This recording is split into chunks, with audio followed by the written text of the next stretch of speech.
Hey now, good morning. Happy Monday. PASW staff and friends joining us. A lot of fun last week looking at Eternal Sunshine of the Spotless Mind. Your results were fantastic. Good indie feel.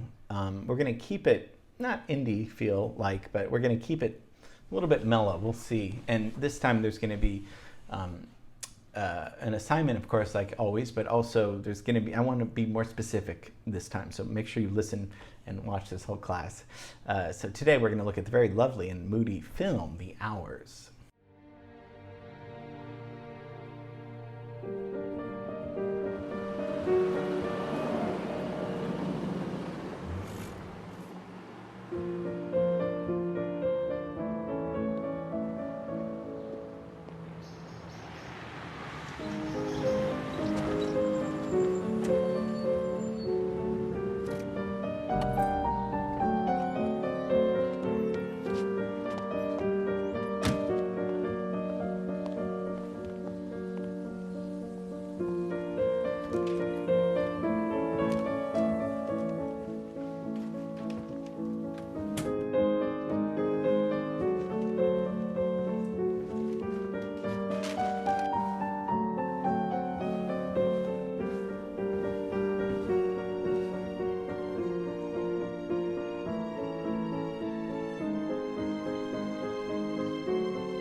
Hours is a story of, there's three women involved, very famous movie stars, but they're searching for meaning in their lives, like most of us.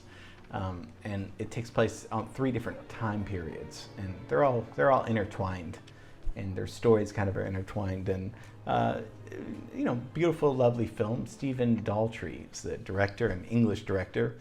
Probably Billy Elliot was maybe his most popular before then in 2000. This is 2002. So after the World Trade Center, which changed history, even movies and all that stuff. So right after that, people are watching movies. Lord of the Rings, The Two Towers comes out.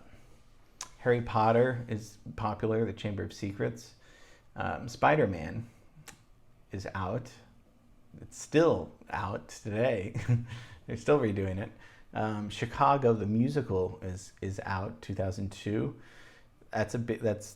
That's Bob Fosse, back in the day. The Pianist was also a big one out. So about the Polanski's movie about World War II. So those are the movies that we have out. So this is kind of a period movie, I guess. The scene where scoring is, but like I said, three different time periods.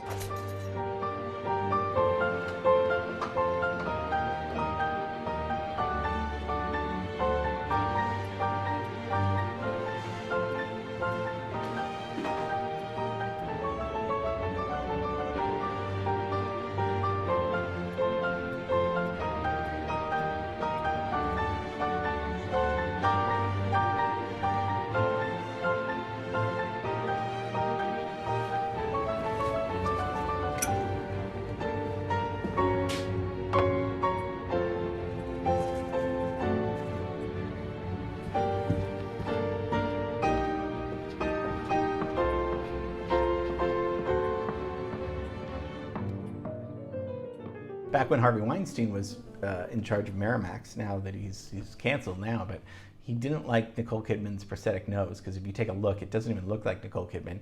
And he didn't like Philip Glass's score. And so he wanted those two things changed, but he didn't get his way.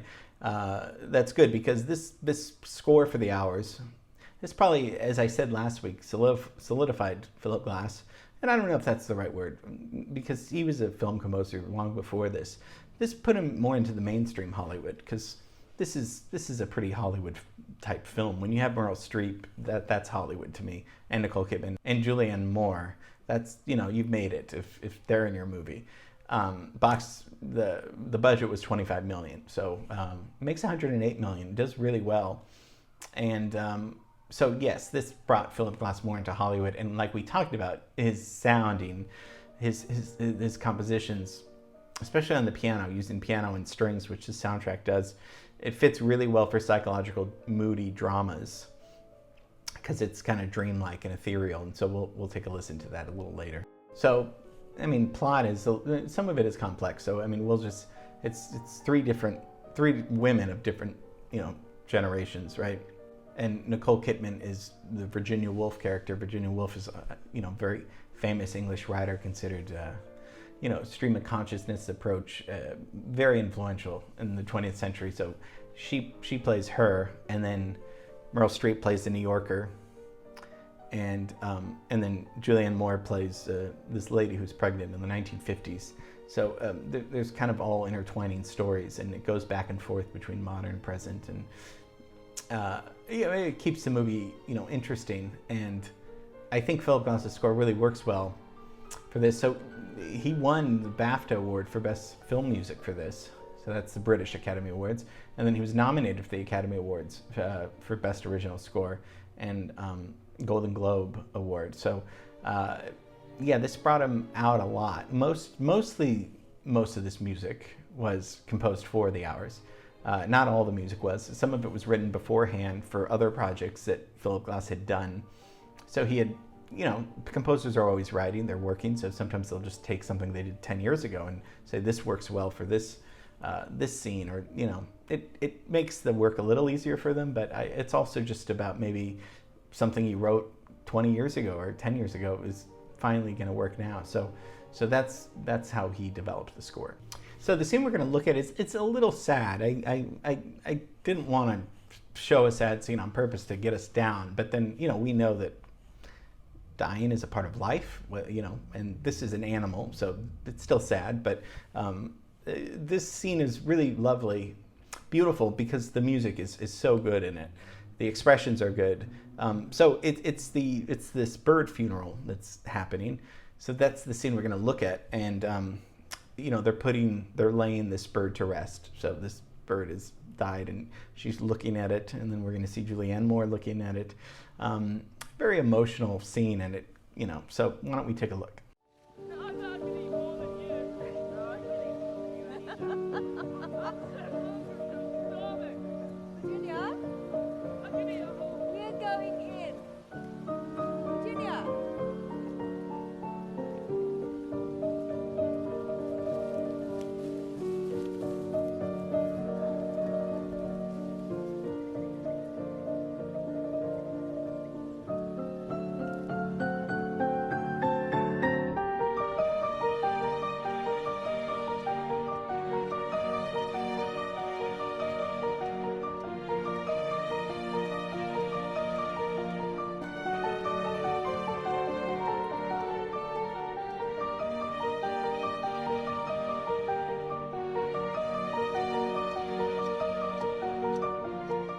So the music's, that's the essence of Philip Glass's music. That's the arpeggios.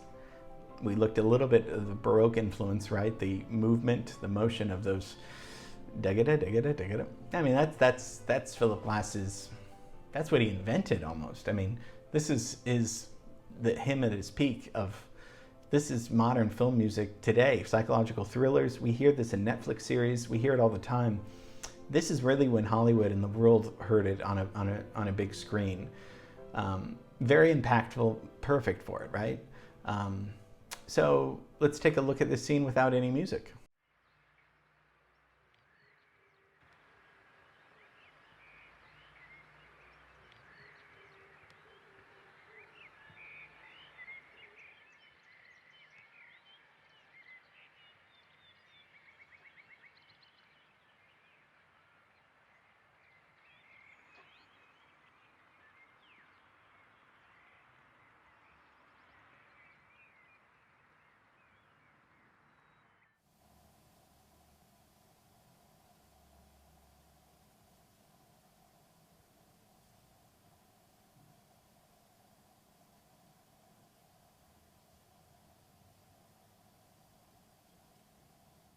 So what would that be without music? Like we've talked about how they make these things.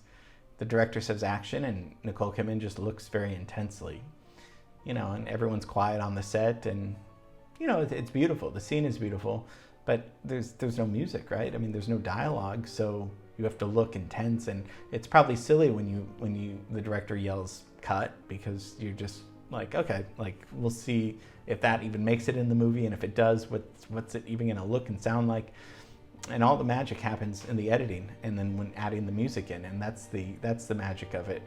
So I think it becomes really so much alive with Philip Glass. So here's what we're gonna do. You can't pick anything that fits the scene. This might just be one time, but since we've talked about a lot about Philip Glass last week, listened to a lot of his music, talked about this important movie that he did, your assignment is to find a Philip Glass piece. So it has to be written by Philip Glass, and it can't be, let's not make it part of the Hours soundtrack. So do a little research. I want you to listen to music that you've never heard before, and it should be written by Philip Glass. It has to be. Otherwise, you and I will have some words, and I'll be going back. So this is also to let you know if you've actually listened to the class too. Although I don't doubt. I know you guys are trustworthy and stuff. But I would like for you to find some Philip Glass music that works for this scene. I don't think you'll have too much trouble. I don't think this is a very hard assignment, but it is going to force you to go on Spotify or YouTube and just search Philip Glass and find music that would fit this scene.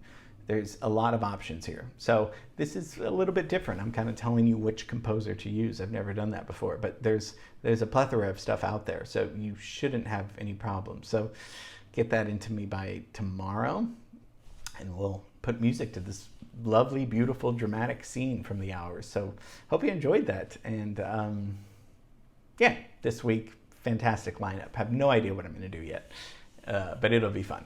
Just kidding. Okay, love you. See you tomorrow. Bye.